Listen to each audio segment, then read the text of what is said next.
Oxumaqdan dəli olmaq. Belə bir şey olurmu? Çox insan inanır buna, cəmiyyətdə də inanırlar. Görürlər ki, bir insan çox savadlıdır, amma sonrasında biraz qəribə hərəkətlər etməyə başlayır. Ondan sonra belə bir şey yayılır ki, oxumaqdan dəli oldu. İnsanlar, çox oxuyan insanlar əslində biraz həyatı sorğulamaq, niyə buradayıq? Onsuz da bu qəribə bir şeydir. Yəni ki, doğulmuşuq bir dünyanın içinə, niyə doğulduğumuzu bilmirik, bir məqsəd varmı, görəv varmı, bir yaradan var. Bunların heç birisinin qəti cavabları yoxdur. Bir çox insan bunu sorğuluyur və bu səbəbdən də varoluşsal qayğılar dediyimiz qayğılara düşə bilər, keçici depressiyalar yaşaya bilərlər, cəmiyyətdən uzaqlaşa bilərlər. Amma bu qətiyyən şizofreniya deyil.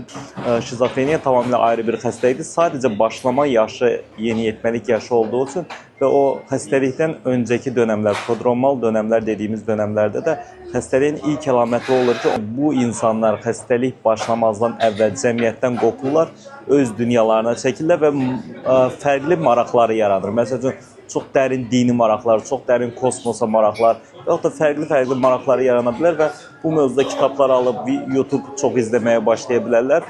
Orada da sanki bu uşaq çox oxudu, dərinə getdi deyə dəli oldu kimi bir görüntü yarana bilər.